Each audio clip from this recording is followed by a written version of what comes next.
Oh, hello. This is Piff the Magic Dragon with a special announcement. I'm not really here right now. I am sleeping. No, I wish I was. I'm probably working my guts out. What day is this for? Thursday? That's tomorrow, right? This will run Thursday and Friday. Oh, God. Yeah, I got too much to do, guys. It's too depressing. And look, this is still like, this is being rebuilt. Is this like blue? No. Oh, well, it's blue. And above there are like machine rollers that like go, and then they drop in a backdrop. But at the moment, there's no backdrop, so they go impotently. Like some other people we could mention. So we're rebuilding everything, getting ready for Twitch, starting June 1st, Monday, June 1st. We're moving to Twitch. That's right, we're moving to Twitch. And then we're going to debut everything on Twitch. And then, oh, I got an email. And then afterwards, it will be, oh my God. Well, that's never seen the light of day. Afterwards, it will be available on YouTube and Facebook, but like 2 days later. So, it was a really long day. I was up at 7 this morning. Wednesday, it's Wednesday now. I was up at 7, I barely slept all night. And now you've got me doing trails for the next day.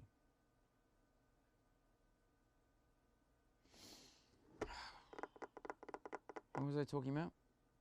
NY Love. No, I wasn't. I was talking about Twitch. Oh, you were talking about Twitch? Yeah. That's why we're here. That's why we're here. So, June 1st, it'll be Twitch. Also, on Friday night, one of the projects we've done is going to be aired. That's right. nylaughs.org/lockdown. They are having a big charity fundraiser for artists affected by the lockdown. And I was on their show like 4 or 5 times. Yeah. So we pre-recorded it like this. And I did a bit with Wanda Sykes. Yeah. Me, Piff, Jade, Wanda Sykes. Who else? Ray Romano. No, but who was on the bit with me and Wanda Sykes? Mo Emma. Was he? Yeah. Yeah, Mo, yeah. Mo Emma, he was hosting it. And also on the show is Ray Romano, Judd Apatow, Pete Holmes. Like a bunch of people. Yeah. Craig Robertson. Ronnie Chiang. Gina Yashir. Hey, did we ask Gina if she could do this show? No, but we definitely can. We might want to redo this a little bit tighter, I think. We're not redoing this. Yeah, all of those people on. So, like, who's that really good? Colin Quinn. Yeah. Colin Quinn, a whole bunch of people. And I introduced them. I'm like, oh, coming up next is this person. You know, I'm not kidding. I'm not kidding, Alex. Last night, I had a dream that who's the comedy critic who writes for The Guardian? The Guardian's a newspaper in the UK. Brian Logan. Oh, right, yeah. I had a dream that Brian Logan reviewed the show. What, PiffTV? Not PiffTV. No. The nylaughs.org/lockdown. I had a dream that Brian Logan reviewed the show, and he was like, I was very much looking forward to Piff the Magic Dragon, but he didn't do much comedy. He just used his time to appeal for people to give money.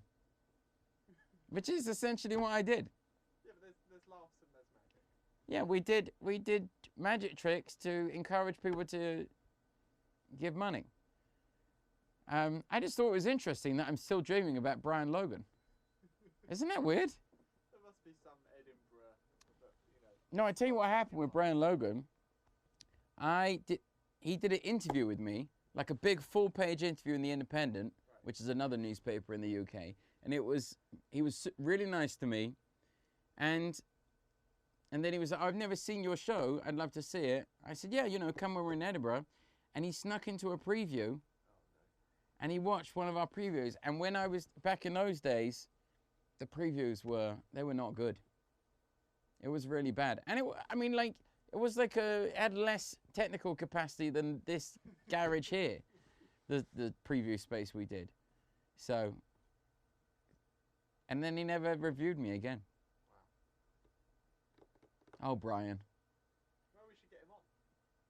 Yeah, all right. Let's ask him. Yeah, I'll ask him. Great, let's do it. He's a nice guy. Yeah, I'm sure. Brian Logan, Jeannie Yashere. Brian Logan and Gina Yashir. Yashir? Yashere. Yashere? Yeah. Since when? Christening, birth. I'm pretty sure it's Yashir.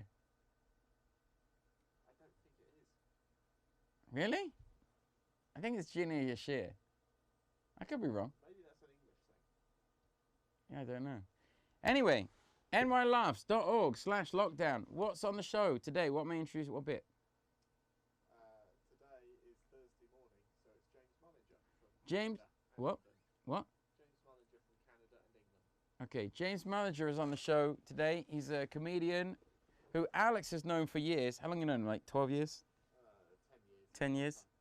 I haven't, but I've known of him through Alex for a long time. He once like did a thing for GQ with me. He like asked. That means what I meant it to, right? Yeah. I'm so tired. Anyway, he's always been super nice via Alex to me, and this was the first time I got to meet him in person, and he didn't disappoint. Is that a good thing to say? Yeah, definitely. Yeah, he was great. He did it in his children's doll's house. So here it is.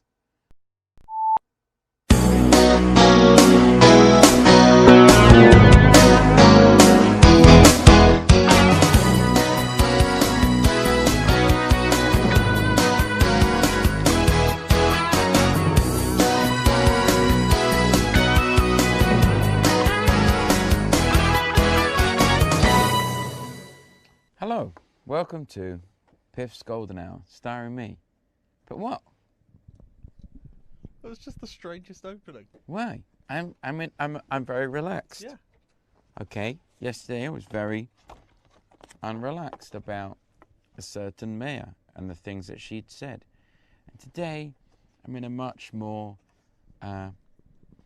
soothing and serene mood. You know? It's good. And I thought it'd be Healthy. nice to begin the show by making a little breakfast. Alex, do you have any breakfast music? We can get some breakfast music.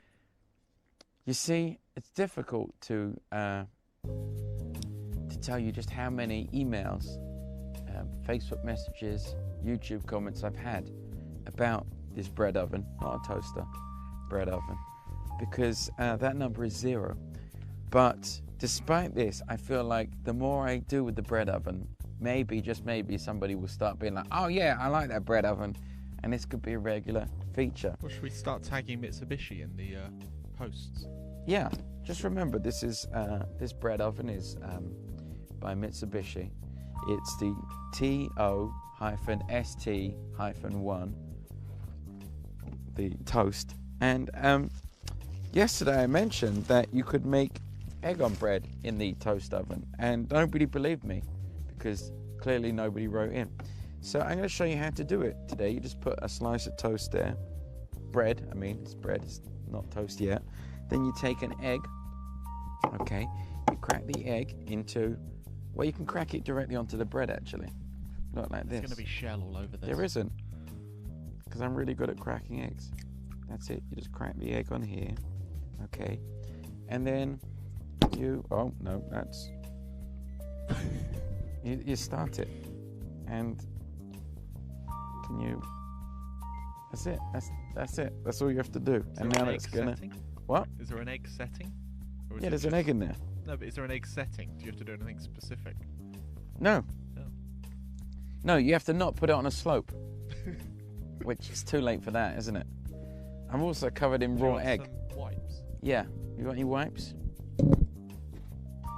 Now the reason I'm slightly more relaxed this morning is because one of the concerns yesterday was that a certain mayor had said something so ridiculous that Las Vegas would be a laughingstock for years to come. Fortunately, the White House had a press conference yesterday afternoon, where Donald Trump decided that he would suggest injecting yourself with bleach. The president, not any Donald Trump, the president Donald Trump suggested injecting yourself with bleach to cure a disease. He said you should inject your. Do you understand? He said get some bleach and inject it, and then that'll cure the disease. I think the phrase he used was to give the good lungs a cleaning. What? I don't understand what's going on anymore. This is the President of the United States decided to say that you should inject yourself with bleach in order to get rid of the virus. Like, here's the president, here's the idea of injecting yourself with bleach. Yesterday, those two came together. So, I guess the mayor of Las Vegas saying that she was happy to offer up the citizens as a control group to see maybe everyone won't die if we open the city. Or maybe everyone will die, and at least we'll know. That was overtaken rather quickly by the president saying that we should inject ourselves with bleach because maybe that would work. Also, he said that the heat would help too. I don't understand what's going on anymore, Alex. There Alex. might be some truth to that, but the problem is it all comes back again in September. Then it's not a long-term solution. But what's the solution? What, you just go outside? Well, no, because like the bug can't live in heat in warmer climates. Right. I'm not a scientist. What, so you microwave yourself? Yeah. What, you stick yourself in a bread oven? Tumble dry on. Oh, this is on done. high. Bang! Look, egg! It's so good! That's pretty impressive. I mean, that is like a magic trick right there. Look at that. Isn't that incredible? That's pretty good. And then you just take it. Oh, that was where I got it on the thing. Look, you just take it, and now it's ready to eat. Look at that. Yeah. Instant egg on bread. Delicious. Oh, it's really good. It's like perfect toast with perfect egg. All right, coming up on the show today, we've got James Mullinger. We're going to have a look at a video we sent in a minute, but before we do that, remember, do not inject yourself with bleach. I now live in a place where I can wait half an hour for the Gondola Point ferry boat. Get onto the Gondola Point ferry boat, get halfway across the water, some moron arrives 20 minutes late. We will go back to get that person. And best of all, and most importantly, every single person on that boat is thinking, yes, this is absolutely the right thing to do.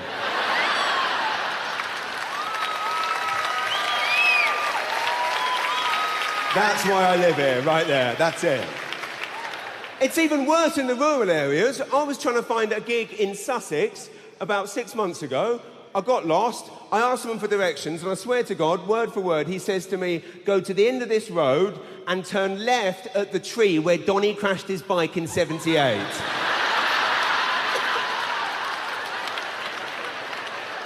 Beautiful. And then you clock the perfect line, don't you? The perfect line. The lady with just a basket and one bottle of milk in there, one carton of milk. You're like, this is the lineup for me. So you get in there proudly thinking this is going to be quick. But what you haven't banked on is that Mavis hasn't seen Doris for a couple of weeks. And she wants to know what went down at Chase the Ace last week. In some detail. and gentlemen, I've been James Mullinger. Thank you all very, very much indeed for coming out tonight. You have been a true delight. You've made my dreams come true one more time. I can't thank you enough. I love this city more than you can imagine, and I love all of you dearly. Thank you very much indeed. You guys are amazing. I've been James Mullinger. You've been amazing. Thank you very much, and good night. Thank you, St. John. Thank you. Love you. Thank you.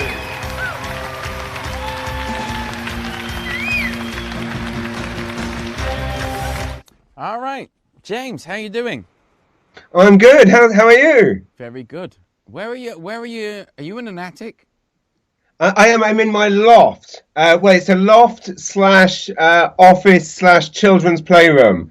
So behind me, you can see Scale Electric and an original Toxic Avenger movie poster. How big is that furniture? Because everything looks tiny. Oh, I see what you mean. Oh, you know, this is scale. Yeah, I'm in a doll's house. Didn't I tell you that I live in a doll's house? How big is your chair? Yeah, it's kind of. Oh yeah, you want to see the chair? Yeah, can you stand up? Okay, it's regular size. Everything looks ridiculously tiny. I guess yes. I think that's a kind of I'm in a loft. It's the only place that I can escape children running around shouting at this bizarre time that we find ourselves in. Is it the perspective of the roof that makes everything look so comically, hilariously small? I am literally... You look like Alice in Wonderland. You look like you're outgrowing your own tiny toy room. This is how the borrowers live. We are in a doll's house. It's gorgeous. Did you get a Scale Electrics up there so you could dominate a freeway? That's exactly right. You just tower above it, crushing small cars. Being like, you should have paid your taxes. I don't know why you would say that to a car. All right, James. Did you see my bread maker? I did. It made me very hungry. That was absolutely incredible. Yeah, honestly, it surprised me that it worked. Jane does it all the time. Jade, my girlfriend, she makes egg on bread on this all the time. And I always think there must be some secret thing she did. But no, you just put it in and it comes up with bread or with egg. Right. And it's funny, my eldest son asks for those egg in the nests every day, and I have no way of making them that doesn't involve burning 20 pieces of bread, ruining 20 eggs. And all along, there was this incredible invention. $300 American. Wow. Plus, you have to spend another $100 on the large transformer for it to turn it from Japanese power to American power. Plus, you have to spend about $80 on 2 previous transformers, which you blew up. And that's about $5,000 in Canadian. So it is. Now you live in Newfoundland, right? New Brunswick. Is that Newfoundland? No, that's a different place. Different place. There's two. Newfoundland is also an Atlantic province, and to make life very confusing, there are 2 places. One is called St. John's, and one is called St. John, both in different provinces. Wait a minute. Hang on. I thought we were gonna relate because I've toured all over Newfoundland, and I thought we were gonna talk about St. John's until the cows come home. And yet I am in St. John. There's been a terrible mistake. So, oh God, why Canada? This is a problem with Canada. It's so confusing. It is very confusing, and I will tell you this: everyone makes this mistake, right? Whenever we have people, whenever we have people coming to visit us, they send us their plane times, and it's always to St. John's. And similarly, there are actually, at least with St. John and St. John's, there's a bit of difference. But there's actually lots of places. There's a Sackville in New Brunswick and in Nova Scotia. It's about an hour apart from each other. And so, yes, when I moved here 6 years ago, many a time I would find myself going to the wrong place for gigs. But I have also toured Newfoundland, so we can bond about that for sure. How far away is Newfoundland, St. John's? It is, by Canadian standards, close, but by our British standards, a long way. It's two flights away. You're kidding? No. So that video is you in New Brunswick, St. John's? It's exactly New Brunswick, St. John, yeah. I'm sorry, St. John. That must have sounded ridiculous. No, not at all. Everyone makes that mistake, and I correct you simply because they lose their minds here when people get it wrong. I've seen this all the time, right? Where like Kevin Smith came here for a fan convention and had a lovely time and did this lovely post about how much he loved St. John, but he accidentally put St. John's, and there's just hundreds of people commenting, going, "Screw you! It's St. John!" And people go mad. So I just thought I would nip that in the bud. You don't want all those comments. You know what I think would make that angry rant even better is if you could hold a Barbie doll in one hand and swat tiny planes in the other. That's exactly right. In my doll's house. Yes. Okay, so you live in St. John's. Is that right? St. John, singular. And by the way, I'm used to the anger and rage of the Canadians, because when I played Newfoundland, I don't even know whether I'm saying that right now. Anyway, yes, it is. Newfoundland? It's I understand. Newfoundland. Yeah, Newfoundland. Yeah. It took me like a week to learn how to pronounce it, and people were furious. I was saying Newfoundland. And they were like, "No, it's Newfoundland. What are you doing?" And I was like, "I'm sorry. I didn't make up your ridiculous names that all sound alike and are 2 flights away from each other." Exactly. So you've experienced this before. Oh, yeah. I've experienced the rage.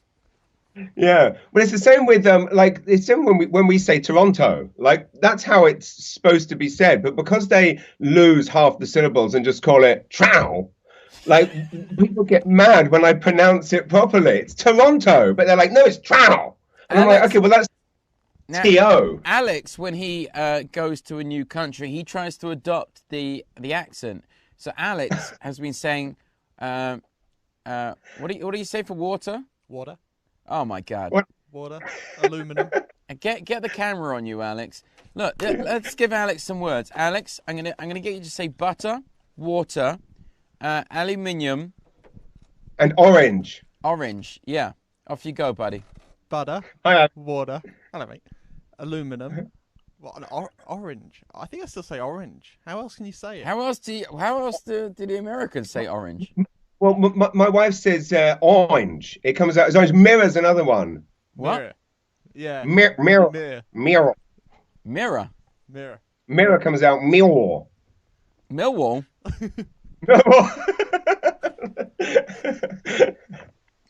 So, Alex, how do you say Toronto? Toronto. What? No, you don't. Yeah. See? It's from his dealings with Torontonians, he has learned to say, and I actually find sometimes I'll say to people, they'll say, "Where are you going next week?" And I'll be like, "Toronto," and they'll be like, "Where?" And I go, "Okay, wow." Well, that's why I learned to say water that way, because otherwise in a restaurant you order water and you don't get it. No, yeah, they're very confused. I tell you what, I used to order coconut water a lot, and I used to get Coke and a water. It's true. We do have to affect certain things. I mean, do you find when you go back to England and speak to people and you're saying things like garbage can or trash or indeed any word that is different, everyone in England kind of gets mad at you for being all Americanized. And they go, "Oh my God, you're so American now." And I'm like, Yeah. "What?" And they're like, "Oh my God, you just talk like an American." And I'm like, "Wow, I apologize." Yeah. Just because you said garbage man and not bin man. Yeah.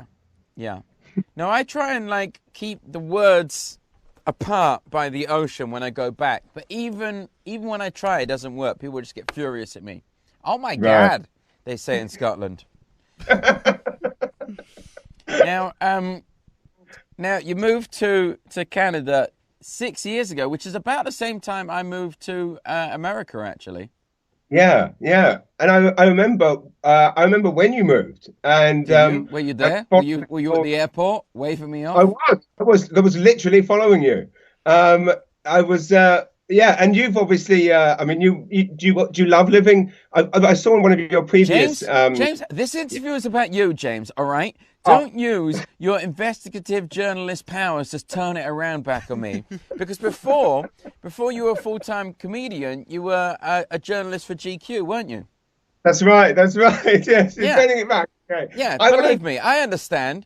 Don't think you can distract me from your tiny doll's house.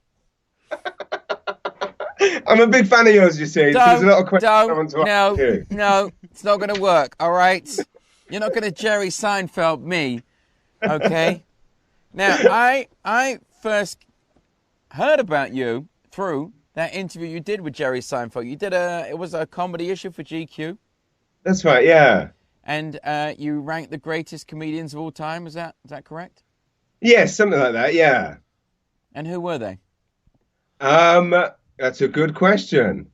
Jackie Mason, Yeah. Seinfeld, Chris Rock. Yeah.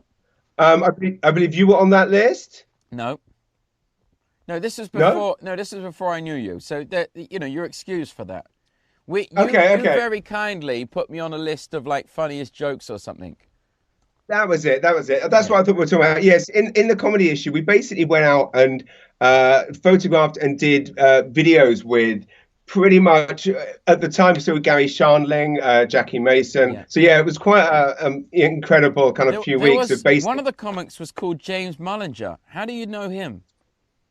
That's a good question. I'd heard good things about him. Right. I was a big fan of his work. I'd been following him for some time. Wow. And you thought, I've got to give this guy a break. This guy deserves a break. This guy can't just be, can't just be bigging up all of these newcomers like Robin Williams. He needs to, He's got to, stake his credibility by saying, hey, James Mullinger, Jerry Seinfeld, two peas in a pod. Now, are you BFFs with Seinfeld now? I wouldn't say that, and he certainly wouldn't. But I would say that we forged I wrote for my 30th birthday. My wife decided to spend our life savings buying us tickets to go and see him live in Memphis. This was many years before there was any indication he might perform in England. And this was kind of, she was my girlfriend at the time, and I realized this is definitely the woman for me. If she thinks it's a good idea to blow every cent we've got flying to Memphis just to see a comedian that I like, then we need to be together forever. I like the trust you had in your girlfriend at the time to give her all your life savings. Well, yeah, true. We were living together, and yes, her powers of persuasion are incredible. And when I say our life savings, I had nothing; she had some. Right. And you'd adopted her life savings like children. Exactly. You were like, no, let me take care of these savings and house them and raise them as my own. and they would just constantly shout at me every time I tried to spend the money. You're not my real dad. It was this terrible. Yeah, God, no wonder you're in the doll's house. And I wrote about that experience, and Seinfeld read the article, and appreciated something about it, and then agreed to do an interview, which I did with him over the phone. He liked that, and then I was able to talk him into doing this big comedy issue where we did a film with him, we did all this stuff. And as you know, I mean, every comedian loves Seinfeld, so once we had him, everyone else kind of fell into place. But Seinfeld in some ways inspired my move here in the last time that I kind of sat and had a face-to-face with him was about a year before I made this move. And I did ask him at the end of the interview, I said, like, so what was it that made you quit the TV show Seinfeld when it was at its kind of critical, commercial, and it was at its peak in every possible way. It was getting the best reviews. They clearly hadn't run out of ideas, and they were being offered more money than God to do another season. And I said, why not do just one more season? And he said, it's simple, James. He said, that's because that's what everybody expected me to do. And then he said, that's a good life lesson. He said, make a list of all the things everyone expects you to do and do the opposite. So 6 months later, I was on a plane to St. John, New Brunswick. Turning up at the wrong airport, probably. Turning up at the wrong airport, exactly. On Seinfeld, the TV show, there's a really good thing where George is like, oh, I do these meetings and I always get like one or two big laughs, but then I ruin it, by like keeping going. And Jerry's like, just do what I do, just leave. Just like, if you get a good laugh, you just walk off stage. And suddenly he gets promoted through the company. Yeah, no, it's true. It's true. That's kind of how it works in magic tricks. Like, if you get a good end to a magic trick, you can always get off stage. That was what got me through the first couple of years of comedy when I was terrible. I always knew that I had an end to a magic trick in the pocket, so I could end with a magic trick and say, thank you, good night. And it gave the impression that it wasn't as terrible as it had been. Right. It's true. It is that terrible feeling when you have that moment. The worst feeling is when you have the moment you realize that was the joke you should have left on, and then you don't leave, and then you realize 30 seconds later, I'm not going to top that, and then you try for a bit, and then you realize, no, I'm just going to have to go now. And then, but then of course you can make the joke that like some comedians like to leave on a high, and then just walk off. That's not much of a joke. That's more of an observation of fact. Of awfulness, yeah. Well, audiences love that when you point out how terrible you've been. Yeah. Yeah, no, I think that's why comedians don't like magicians very much, because magicians can always leave the stage with some sort of dignity, whereas comedians, you're either leaving the stage on a high or you're walking off to silence. There's nothing in between. Yeah, that's true. Whereas you know you've got two things in your arsenal. You have two skills when you're up there. We have just the one. So if that one's not working, we're screwed. Yeah, and I also have a tiny dog, so I can just say, hey, if you didn't appreciate this, I can take it, but the dog, no, his heart will break. So not for me, but for the dog. Really? Piff the Magic Dragon. So really, the rule of performance should be that have as many strings to your bow when you're up there as possible. I prefer to call them crutches. Crutches, yeah. Crutches. Gimmicks, you know. Now, what do you think the differences are between the UK and the North American comedy scene? Because I've toured all over Canada, and it's very similar to the US in terms of like structure or how you perform, or whereas in the UK it's totally different. Yeah, I agree. I mean, there's so many differences and there's a big difference, of course, between the Canadian comedy scene per se and America and England as well. In Canada, there's very, very few kind of incredibly successful or well-known Canadian comedians that have stayed in Canada. Like they generally have to leave to become huge, which is obviously just not a good. It's not a good thing. I mean, and again, I did the reverse thing that most comedians do. Most comedians leave Canada, whereas I conversely came here. But yeah, I think because all the other comedians had left. You were like, wait, gap in the market. That's basically what I thought. I thought gap in the market. I also thought I knew for a fact that there wasn't a single other English comedian living in Canada. So I thought, well, if you're a firm or a club or a theatre and you want a British comedian that lives in Canada, there is one. It's good to be the only thing, as you know. It's good to be. I had to leave England because it was covered in magic dragons. Exactly, too many magic dragons. You couldn't go on. You get to a comedy club, okay, where there's Dave the Magic Dragon, there's Tony the Magic Dragon, there's Bill Burr, there's Clive the Magic Dragon. I was like, oh God, all right, bump Bill. I'll go in the middle. I need to go to a country where there's just one Magic Dragon. No, very smart. I think the biggest difference, and again, this is obviously generalizing, and of course, I'm also applying this to the fact that in England, I was primarily playing, obviously, clubs as opposed to people weren't coming to see me. They were going to a club. But one of the main differences is that, and it sounds like a weird thing to say, but in North America, comedy audiences do come out to laugh and have fun and enjoy the show. And by that, I mean, so often in British clubs, especially now when I go back, what really stands out is that there's a lot of people in that room that do not seem to have come to laugh or have fun. To be fair, I agree. But also, when we were playing America immediately after America's Got Talent, like they would announce me and the whole room would stand up and they would be like shouting and cheering, and I would have to wait like 30 seconds to a minute to be able to like say hello. Right. And then I played Edmonton. Yeah. And we sold out 12 shows in a week, which is like the most number of shows they ever sold out of that club ever, to this day still. And the first night, they said, Piff the Magic Dragon, and I had to walk maybe like 20 meters. And by the time I got halfway to the stage, the entire audience had stopped. And I walked on the stage in silence, and the audience were looking at me like, okay, let's see what this is. Right. Yeah. Is that Rick Bronson's comic strip? Yeah. Yes. See, that's so funny. My first weekend when I moved here was there. And I think that's unique to there. Oh, is it? To Edmonton? I think so. Yeah. Yeah, I think the others haven't been so bad, but there's still it's a market. It's like if you're Goldilocks and you find the English too cold and the Americans too hot, you'll find Canada just right. Canada's right. Exactly. They have the perfect amount of cynicism and optimism. Yeah, it is. It is the perfect mix. Yeah. I mean, it's like they always say. It's we are the. It is. Yeah. It's. I couldn't put it better. It is. It is the perfect synergy. America's too much. England's not enough. What do you find now? I love America because I carry this cynicism inside me. So it just, you know, people are so optimistic out here and everything's possible. And as soon as it goes in my ears, I immediately take the edge off that. And I'll be like, no, that's not going to happen. Yeah, it's true. Where else then? How do you find audiences in the rest of... No, James, no.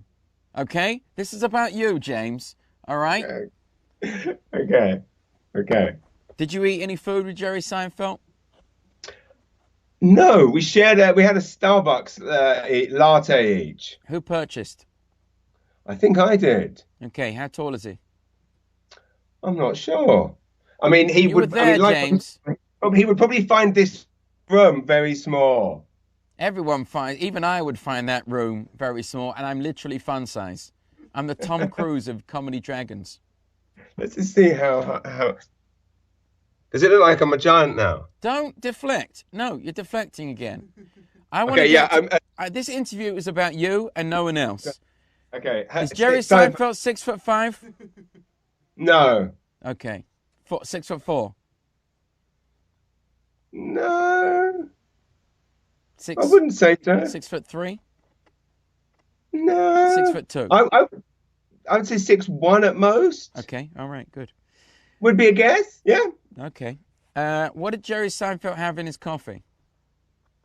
That's a good question, and I don't know. In fact, his may have been black. I actually drink my coffee black, so. Oh, well, there we go. See, you and Seinfeld, you're linked. Yeah. Now, do you consider yourself a Canadian at this point?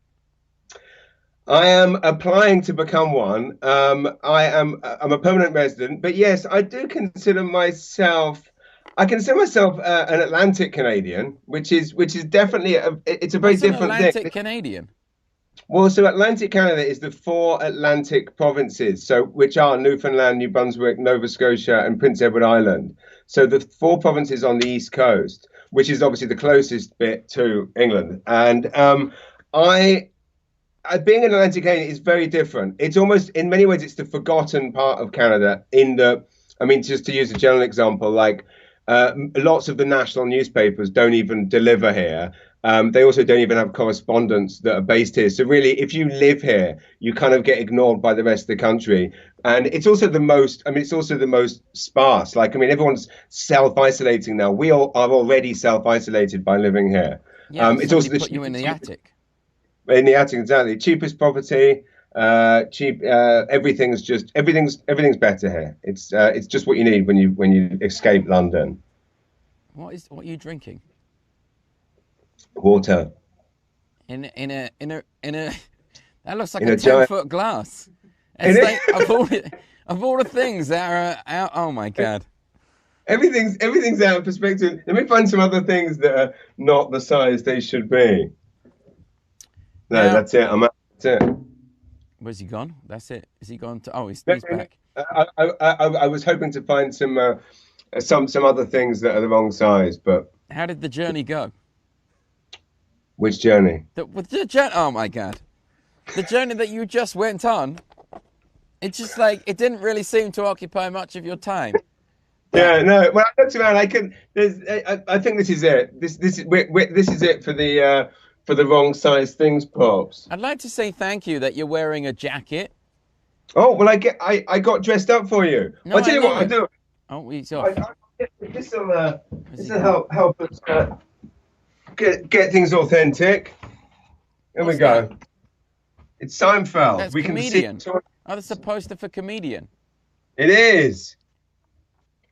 And I don't know if you can. Okay, is it can you signed that? or something? Yeah, it says James. Thanks so much. And it's the greatest tagline, I think, for the movie. Without a Why doubt, can't I the get single this? most horrifying movie you'll ever see if you want to be a stand-up comedian. Yeah. Yeah. Oh, yeah, it's terrible. It's Jerry And oddly Seinfeld enough, dying over and over and over again. Jerry Seinfeld dying. Yeah. Jerry Seinfeld is going on stage and dying. Meanwhile, there's another guy called Orny Adams who is showing you everything you should never do in show business. it was him I was actually opening for at the comic strip, funnily enough, that weekend in Edmonton. Yeah. Yeah. He doesn't come across well in that movie, but I'm sure that also serves the movie very well. So who is he? Yeah. You like Orny? Yes, very nice chap, very nice chap. Nothing, and of course the movie was a long time ago, and we were all a bit like that when we started out. I mean, not we're all 100% like that up here, and the whole thing is can you not let that out? That's the whole game. It's just like, can you not say that? All these thoughts, it's like, hey, try not to say that thing you're thinking right now. That's basically how to get through years of stand-up comedy. Don't say this. Just don't say it. That's exactly it. That's exactly it. All of the bitterness and anger and spite is there. Right. It's just don't let anyone know. No, redirect it at children. That's what I do. That's exactly right. I just unleash it on an unsuspecting 7-year-old. that's what I'm having to do, and even more so now that I'm being expected to educate them. Yeah, you have to teach your own kids. Yeah, in theory, yeah. What do you mean in theory?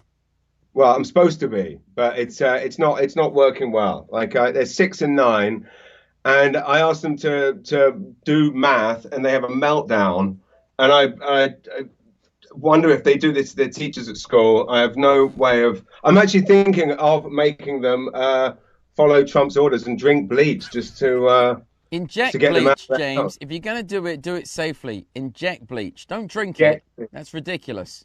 That's going to be the. In theory, if that worked, then you could, in theory, eat it. That would be the 2020 speedball. Would be eating a bat and injecting bleach at the same time. That's the 2020 speedball. Is a speedball that it cancels itself out? Is that what a speedball is? No, a speedball in theory is crack and heroin mixed together, which I guess do cancel themselves out in some way. I mean, it's got a good name, but I think that's where it started. Now we both started on the open mic circuit in London. What do you have any gigs that stand out for you when you were coming up there? Yeah, I mean, quite a lot, and it's funny. I mean, one of the things that I've been kind of forcing myself to do is for a long time I've been trying to write a book about kind of my path to come to Canada and starting out in comedy. So I've been reliving a lot of that recently. I mean, there's we all kind of remember the first gig. For me, I mean, one of the worst was unquestionably being booed off stage at. I basically started out and did that. Jimmy Carr did that thing, Comedy Idol, and the final was at the Comedy Store, and so I've been going for about 6 months, and suddenly I'm on stage at the store, being filmed for this extra on Carr's DVD. So a very unrealistic, like, oh, this is how it's going to be. And long story short, I got a Saturday night open. That went fairly well. So I got a Saturday night open spot for about a year after that. And you remember how you'd have to just wait forever for these spots. And I basically started, and again, we all know it's a weird thing when you tell your partner you're about to start doing comedy, because you're basically saying, oh, hey, you know how we don't see much of each other now? Well, I'm now going to be out every night traveling around the country doing gigs. And they go, oh, well, at least we'll have a bit more money. And you go, no, we're going to have a lot less, because I am not going to be paid for at least 4 years. And I'm going to be spending £100 a night on hotels and trains and so forth. So anyway, I hadn't seen my then girlfriend, now wife, for many, many months, and basically invited her to the store, is the point, for this open spot. No. Yes, and I was like, come and see how much I've progressed, and be the big night, because I'm gonna, I mean, you know where this is going, and come and see how much I've. No. The great thing about James is he's going to pick it up exactly from where he left off, without even dropping a note. I'll be like, hey, I got to the point where you raised your finger. You'll be like, oh yeah, I remember. All right. You're going to get him back? This is a problem with... there we go. Am I back? Oh, We're wait, he's back already. Okay. I got to the That point was where you literally- raised your that- finger at me. Okay, that was just what the gig was like. Literally frozen. I'm obviously nervous, but I'm doing that terrible thing we do when we're starting out, which is try and mask the nerves with overconfidence. So I bound out on the stage, and anyway, long story short, all 400 people in the store boo me off after 7 minutes. And I mean, it's just one of those things. It starts off badly. The chatting starts and the booing starts. And as I came off stage, Mickey Hutton was emceeing and about to bring Sean Collins up. And I walked through that tiny little store dressing room, which is small, like this doll's house. And all the other comics did that thing where they kind of stepped, but they wouldn't make eye contact. And they stepped away as if my unfunniness was contagious. And I walked out. And I saw my then girlfriend, now wife, sitting there. And I said, look, we better go before this gets violent, kind of thing. And she said, yes, I agree. But do you mind if we leave separately? Can you go first? I just don't want to be. That definitely stands out. She was right.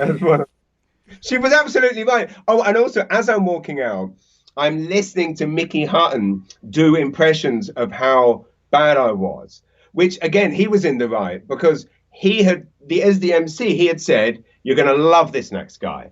And they didn't. They hated me. So had he not addressed it, they would have not trusted a word he'd said for the rest of the night. So he was doing the right thing. But he, being told by your girlfriend to leave on your own, and as you skulk out of your big break that you've been waiting a year for, listening to someone get laughed by doing an impression of how bad you were. That was a low point for sure. Yeah, that's not good. I mean, it's just horrible. Like with comedy, you just don't know whether things are good until you say them in front of people. Well, that's it. It's pretty much the only art form like that, in that no guitarist is expected to have their guitar lessons on stage. Mm. And yeah, so when we're starting out, it's the double whammy of the material is new, which is still hard to do now, even after how many years experience we have, testing new material. But when you're starting, the material's new and you're new, and you've got to, basically every... Oh my God, we lost it. Wait, this is why he needs to move to Trow, where the internet is wonderful, and the vocabulary is shorter than it appears to be on the page. Oh, he's back again. Back. Are your children cutting off the internet to you? I think that's probably what it is. Why wouldn't they let you hang your Jerry Seinfeld poster that he signed to you? That's a good point. Everything's just propped up around here. Oh my God. Temporary measures. These kids. Now listen, you shot a special at St. John's. St. John? St. John. Singular? Yeah. Singular, yeah. St. John. Oh my God. You shot a special at St. John, which we saw a bit of. Now people can watch that for free. Yes, I after the lockdown, which again, obviously a terrible day for everyone. Can you sound like you mean it? Yeah, well, see, it feels like quite a balancing act nowadays, because, and rightly so, because of course the reality is that people obviously have and are dying of this terrible thing. So it always feels very odd for comedians to be going, "Oh God, it's terrible. I can't." But you say it sincerely, James. I know, but it sounds terrible because I don't want to complain about losing gigs, but there was that day, and for here it was the third. But you're not complaining yet. You're just saying how bad the lockdown is. I mean, I realise that you look like an overgrown man in a tiny doll's house of toys with a ridiculously large glass. But you could still try and put a little sincerity into it. You're right. It's a terrible time. No, you've still got a smile on your face. Okay. It's a really... Don't go the other way. Oh my God. It's just... You've still got a smile. You're still smiling. They are. Those teeth are too white. That's what happened. You came over to North America. You were like, I'm going to polish up my teeth so they look like I don't know. Horse bones. Horse bones. Yeah. It's your analogies that people are watching for. It really is. Yeah, it's like you get a horse, you wait for it to turn into bone, and then you polish those up. It looks like James's teeth. I think I'm thinking like horse's teeth, and then I was thinking they're like white, but I don't know. There was no logic there, but... No, it makes sense. Yeah, so to answer your question, the stand-up special was originally for Amazon Prime, but then after the lockdown happened, people were asking me to do quarantine gigs and so forth. And at the time, I wasn't keen on the idea, so just thought, well, I'll release the special for free, and then everyone will stop asking. And then the fridge got empty, and then I started saying, okay, I'll do all the quarantine gigs. You've done quarantine gigs? Yeah, I've done quite a few now, actually. And what's a quarantine gig? Well, like doing gigs like this, but via Zoom, We're whereby not paying like you. You understand this? yes, this is We're not stocking your fridge. I'm just showing off my luxury bread oven here. I'm not going to send one to you as a thank you. I'm sure Jerry Seinfeld would do that. Did he send you a thank you? Well, that picture, you've seen it. That was it. Okay. He sent it framed, did he? He sent it fully framed? No, he did. I did the framing. Right. And did you give him the poster? No, he gave me the poster. Okay. What, he just happened to have a full-size poster? Well, he sent it to me afterwards. I don't think I think it was probably someone that worked with him's idea. Right. Okay. And it came in a poster tube? Yeah, came in a tube, yeah. All right. That's something. Well, I'm not putting this in a tube. You're not getting it, all right? That's fair enough. But yeah, no, I have quarantine gigs.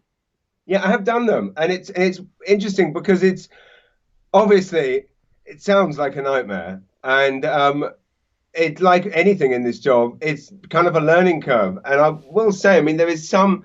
Whereas normally, obviously, when we're on stage, we're kind of craving and needing the sounds of laughter to fulfill us and propel us and all the rest of it.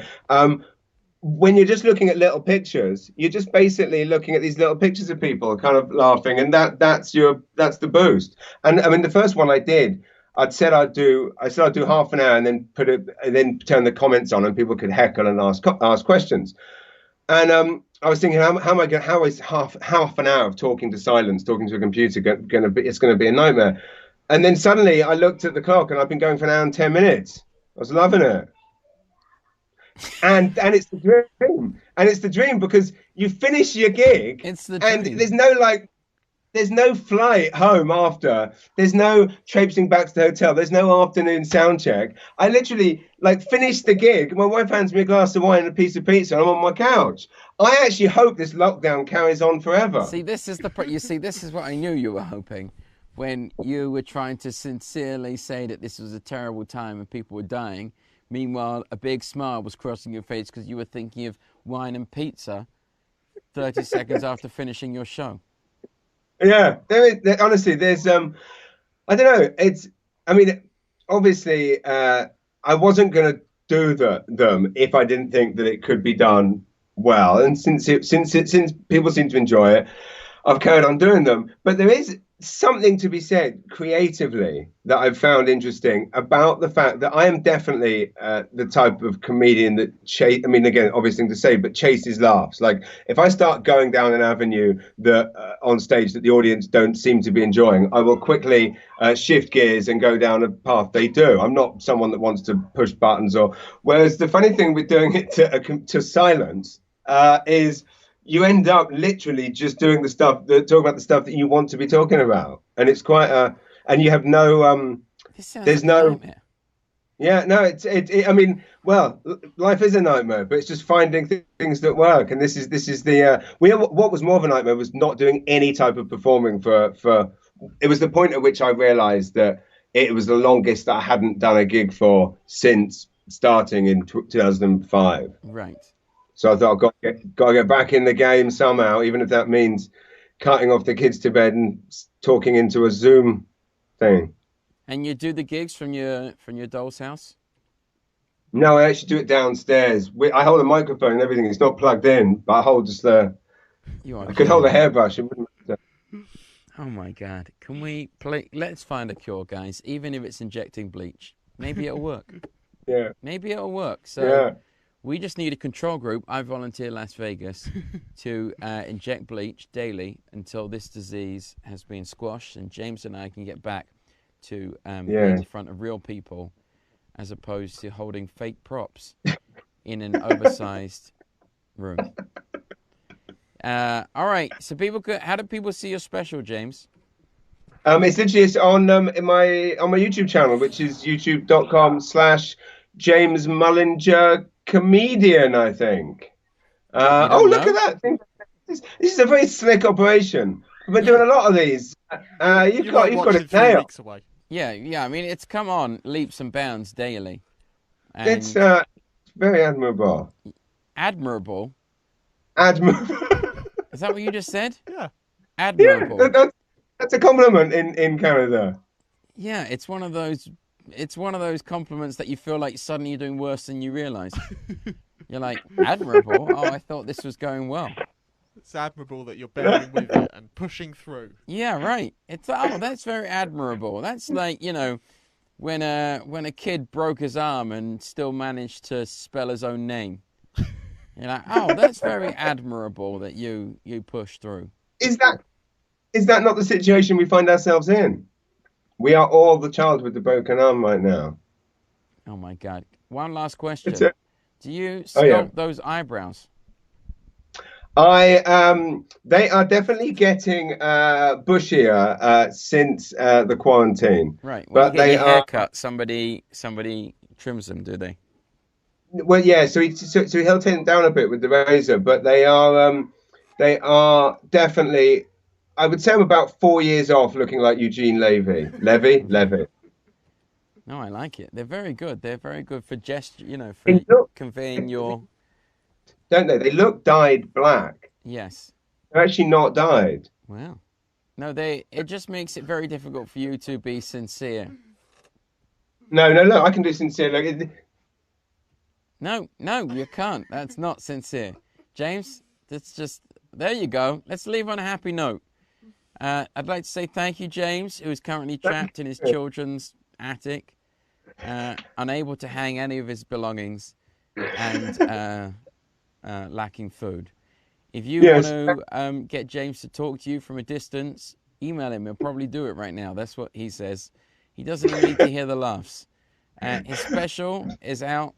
Go to his YouTube channel, James Mullinger. Even he doesn't know what it is. So just Google James Mullinger comedian. Thank you, James. Tonight on the show we've got Chris Kattan, maybe, from Saturday Night Live. Maybe. He was supposed to be on Tuesday, but maybe he'll be... We're going to pre-record it so that we're not there like hung out to dry in case he's... But I'm sure he'll be there. So we're going to do that tonight and then we'll show it. We're going to do it this afternoon, we'll show it tonight. That'll be 5 p.m. And that's it from me, Piff the Manic Dragon, my bread oven, Mr. Piffles, and Jade Simone who's sleeping. We'll see you tonight. Where's the volume on that?